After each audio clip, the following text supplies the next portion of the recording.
Hi everyone, welcome back to our YouTube channel. Myself Dikshita Ram से और हम endocrine system chapter revise कर रहे हैं and this is the second lecture of endocrine system. First lecture में हमने देखा था पिट्यूटरी ग्लैंड के बारे में और इस लेक्चर में हम डिस्कस करेंगे थायराइड ग्लैंड के बारे में। So let's start. So thyroid gland होती है बटरफ्लाई शेप या फिर इसे एच शेप ग्लैंड भी कहा जाता है। देन जो दो लोब्स होते हैं थायराइड ग्लैंड के, तो two lobes either side of trachea के दोनों साइड दो लोब्स प्रेजेंट होंगे, connected by a thin flap of connective tissue. And जो दोनों लोब होते हैं वो एक कनेक्टिव टिश्यू के फ्लैप से कनेक्टेड होते हैं जिसको बोला जाता है इस्थमस। ठीक है, उसके बाद सिक्रीट अ प्रोटीनिशियस हार्मोन। जो थायराइड ग्लैंड होती है वो एक प्रोटीन हार्मोन सिक्रीट करती है जिसका नाम होता है टीसीटी, जिसको थायरोकैल्सिटोनिन भी कहा जाता है। और जो टीसीटी होता है वो रेगुलेट करता है ब्लड कैल्शियम लेवल को, यानी कि वो मेनली कैल्शियम को कम करने का काम करेगा। ठीक है, तो मतलब आप ऐसे भी कह सकते हैं कि ये कैल्शियम के होम्योस्टैसिस को मेंटेन करने का काम करता है। उसके बाद अगर हम थायराइड ग्लैंड के स्ट्रक्चर को देखें तो इसमें मेनली दो चीज़ें होती है। First one is the follicles and second होती है स्ट्रोमल टिश्यूज़। ठीक है, तो जो फॉलिकल्स होती है वो एक कैविटी को एनक्लोज करती है एंड जो फॉलिकल्स होते हैं उनमें से मेनली दो हार्मोन्स का सिक्रीशन होता है। First one is the T4 hormone and second is the T3। T4 को टेट्रा आइडोथायरोनिन हार्मोन भी कहा जाता है या फिर थायरोक्सिन भी कहते हैं एंड T3 का नाम होता है ट्राई आइडोथायरोनिन।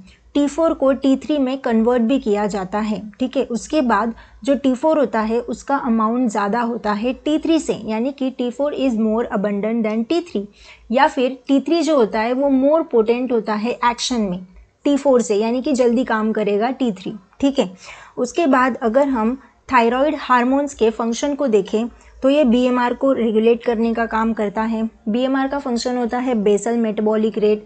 उसके बाद ये सपोर्ट करता है इरिथ्रोपोइसिस को, यानी कि ब्लड फॉर्मेशन के लिए भी सपोर्ट करेगा। Then control metabolism of protein, carbohydrate and fat. Protein, carbohydrate and fat के मेटाबॉलिज्म को कंट्रोल करने का काम करेगा। Then maintenance of the water and electrolyte balance. Water and electrolyte balance को मेंटेन करने का भी काम करेगा। देन मैचुरेशन ऑफ सीएनएस, जो सेंट्रल नर्वस सिस्टम होती है उसके मैचुरेशन में भी thyroid hormone important role play करता है। ठीक है, ये तो हो गया थायराइड हार्मोन्स के फंक्शंस के बारे में। अब हम देखेंगे थायराइड हार्मोन की वजह से होने वाले डिसऑर्डर्स के बारे में।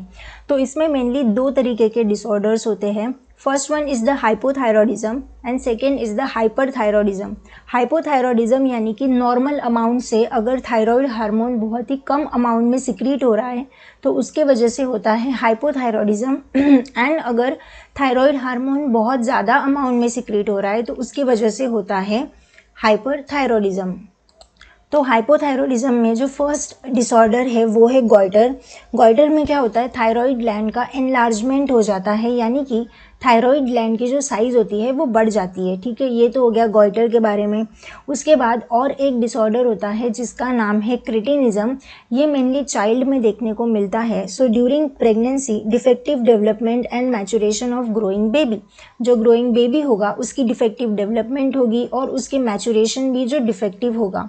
जो बेबी होगा उसकी स्टंटेड ग्रोथ होगी, यानी कि उसकी ग्रोथ बहुत ही शॉर्ट होगी। उसके बाद मेंटल रिटार्डेशन देखने को मिलेगा, लो आईक्यू होगा, लो इंटेलिजेंस क्वोशंट होगा, अबनॉर्मल स्किन भी अबनॉर्मल दिखेगी, डीफ म्यूटिज्म यानी कि ना ही वो सुन पाएगा या फिर बोल पाएगा क्रेटिनिज्म की कंडीशन में।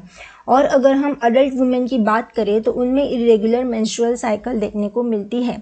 ठीक है, और हाइपोथायरॉयडिज्म की वजह से अगर हम देखें कि अडल्ट में कौन सा डिसऑर्डर होता है तो वो होता है मिक्सोडेमा। सिर्फ इसका नाम याद रखना है। ठीक है, उसके बाद अगर अब हम हाइपरथायरॉयडिज्म की बात करें, यानी कि थायराइड हार्मोन का सिक्रीशन अगर नॉर्मल लेवल से बहुत ज़्यादा अमाउंट में हो रहा है तो वो क्यों होगा।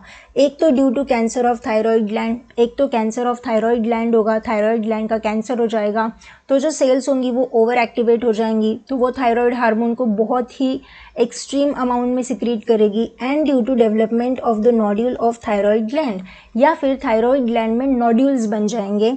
The rate and synthesis of secretion become abnormally high. तो जो सिंथेसिस और सिक्रीशन का रेट होगा थायराइड हार्मोन का वो अब नॉर्मली हाई हो जाएगा एंड मेनली इसकी वजह से जो डिसऑर्डर होता है उसका नाम है एक्सोप्थेल्मिक गॉइटर।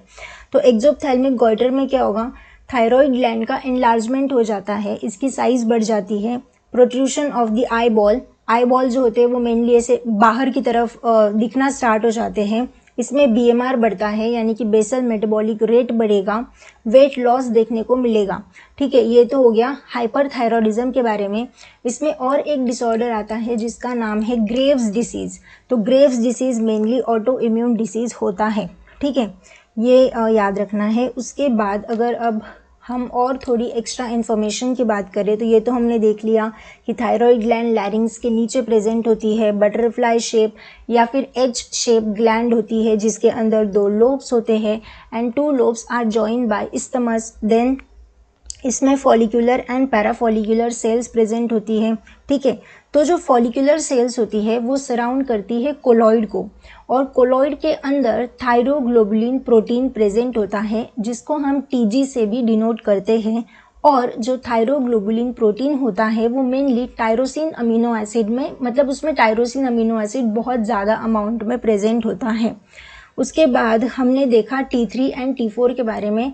ये तो कुछ इतना ज़्यादा मतलब इम्पॉर्टेंट है नहीं कि अब हम देखेंगे T3 और T4 के बारे में कि T3 कैसे बनता है एंड T4 कैसे बनता है। तो MIT plus DIT is equal to T3। अब MIT का फुल फॉर्म है मोनो आइडोटायरोसिन। तो जब मोनो आइडोटायरोसिन डाई आइडोटायरोसिन के साथ जुड़ेगा तो बनेगा T3 हार्मोन, और जब डाई आइडोटायरोसिन प्लस डाई आइडोटायरोसिन यानी कि 2 डाई आइडोटायरोसिन जब साथ में आएंगे तो वो बनाता है T4। ठीक है, उसके बाद T4 production is more than T3। T4 hormone जो होता है वो T3 से ज़्यादा प्रोड्यूस होता है, लेकिन जो T3 होगा वो ज़्यादा पोटेंट होगा। ठीक है, उसके बाद T3 binding efficiency with albumin and globulin. जो T4 हार्मोन होता है उसकी अल्बुमिन एंड ग्लोबुलिन जो प्रोटीन होते हैं उनके साथ जो बाइंडिंग एफिशिएंसी होती है वो T3 से बहुत ज़्यादा होती है। Then T3 is more free than T4। T3 ज़्यादा फ्री होता है T4 से क्योंकि T4 जो होता है ना वो मेनली बाइंड होता है प्लाज्मा प्रोटीन के साथ। Then the affinity of nuclear receptor for T3 is more than T4। जो न्यूक्लियर रिसेप्टर के साथ जो अफिनिटी होगी वो T3 हार्मोन की ज़्यादा होगी देन T4 हार्मोन।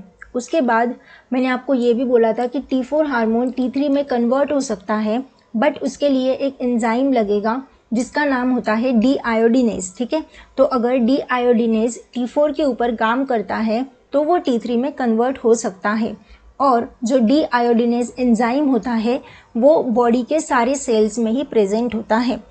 उसके बाद अगर हम T3 के फंक्शंस देखें तो T3 जो होता है वो मेटाबॉलिक रेट बढ़ाने में काम करेगा। Then help in the brain development in case of child के केस में ब्रेन डेवलपमेंट करवाने का भी काम करता है। Then provide resistance against cold के अगेंस्ट रेजिस्टेंस भी प्रोवाइड करवाएगा।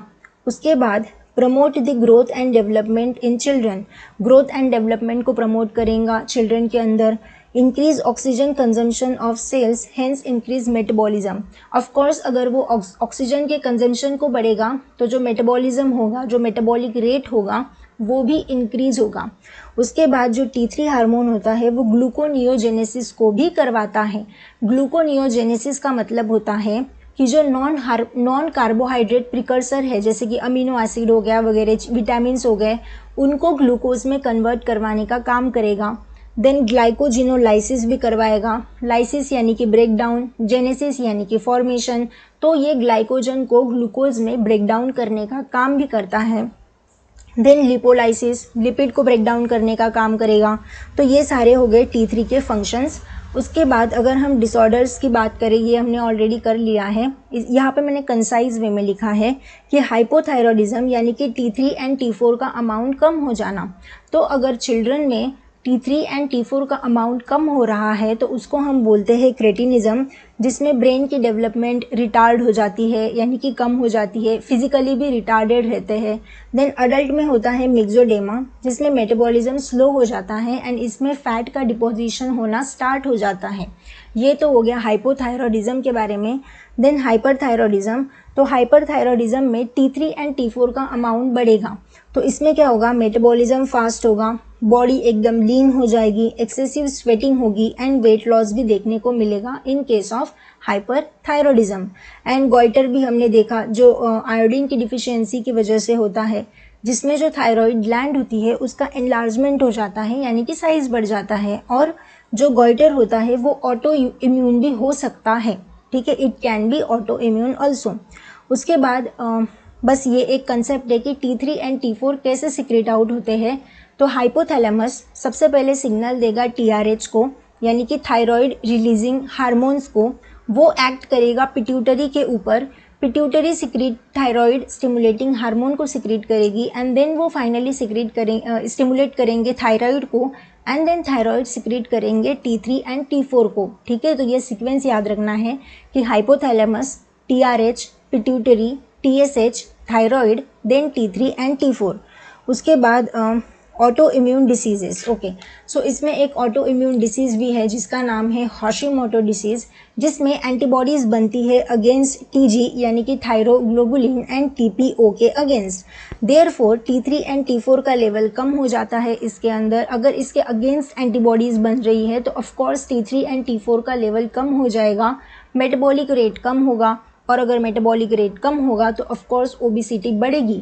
फिर हाइपोथैलेमस को सिग्नल जाएगा, जब T3 और T4 कम हो जाएगा तब हाइपोथैलेमस को सिग्नल जाएगा कि भाई T3 एंड T4 का सिक्रीशन बढ़ाओ, तो वो TSH को स्टिमुलेट करेंगे एंड देन फाइनली वो थायराइड को स्टिमुलेट करके T3 एंड T4 का सिक्रीशन बढ़ाने का काम करेगा, ठीक है। उसके बाद मैंने बोला था कि इसके अंदर पैराफॉलिकुलर सेल्स भी प्रेजेंट होती है जो कि कैल्सिटोनिन सिक्रीट करने का काम करती है, और ये मेनली ह्यूमंस में ही होता है, ठीक है। तो जो कैल्सिटोनिन हार्मोन होता है वो 32 amino acid long peptide chain होती है जिसमें सिंगल डाइसल्फाइड बॉन्ड प्रेजेंट होता है। और जो कैल्सिटोनिन होता है वो मेनली हाइपोकैल्सिमिक होता है नेचर में। हाइपो यानी कि कम करेगा, किसे कम करेगा? कैल्सिमिक यानी कि कैल्शियम को। Decreases the level of calcium from the blood, मतलब हमें ब्लड से कैल्शियम के लेवल को कम करना है। तो अगर कैल्शियम का लेवल ब्लड में ज़्यादा है, मतलब अगर कैल्सिटोनिन कब काम करेगा? जब ब्लड के अंदर कैल्शियम का लेवल बहुत ज़्यादा है, तब जाके वो ब्लड से कैल्शियम को कम करने का काम करेगा। तो अब कहाँ से वो कैल्शियम को कम कर सकता है? First one is the GIT यानी कि gastro intestinal tract, second one is the bone and third one is the kidney. तो GIT से कैसे कम करेगा? हमें मेनली क्या करना है कि ब्लड में कैल्शियम का लेवल बढ़ गया है तो उसे कम करना है। तो inhibit the absorption of calcium, calcium के एब्जॉर्प्शन को इनिबिट कर देगा, तो कैल्शियम अपने आप फीकल मैटर से पास हो जाएगा और कैल्शियम का लेवल कम हो जाएगा। ये तो हो गया GIT के बारे में। Second one is the bone, it will activate osteoblast and inhibit osteoclast. Osteoblast को एक्टिवेट करेगा और ऑस्टियोक्लास्ट को इनिबिट करेगा। अब ऑस्टियोब्लास्ट क्या करता है? Deposition of calcium from blood to bone, blood से बोन में कैल्शियम का डिपोजिशन करवाने का काम करता है। एंड ऑस्टियोक्लास्ट क्या करता है? कैल्शियम को बोन से ब्लड में डिपॉजिट करने का काम करता है या फिर ट्रांसफ़र करने का काम करता है। ये तो हो गई normal condition of the osteoblast and osteoclast. Then calcium activate osteoblast and inhibit osteoclast, तो ये इसके अपोजिट काम करेगा, ठीक है। ये तो हो गया बोन के बारे में। देन किडनी में क्या करेगा? Inhibit the absorption of calcium from the kidney से कैल्शियम के अब्जॉर्प्शन को इनिबिट कर देगा, तो कैल्शियम अपने आप यूरिन से बाहर निकल जाएगा एंड अपने आप कैल्शियम का लेवल कम हो जाएगा, ठीक है। ये तो हो गया कि कैल्सिटोनिन कैसे काम करता है। एंड ओवरऑल हमने इस लेक्चर में देखा पूरे थायराइड ग्लैंड के बारे में, हमने T3, T4, thyroid hormone, calcitonin के बारे में डिस्कस किया, कुछ डिसऑर्डर्स के बारे में देखा। आई होप कि आपको ये लेक्चर समझ में आया होगा। Thank you so much for watching. Next lecture में हम देखेंगे पैराथायराइड ग्लैंड के बारे में। तब तक के लिए keep achieving, keep learning and keep thriving. Bye, मिलते हैं नेक्स्ट लेक्चर में। You can support my channel by scanning this QR code via UPI. Any small contribution means a lot to me and helps me continue creating content. Thank you so much for your support.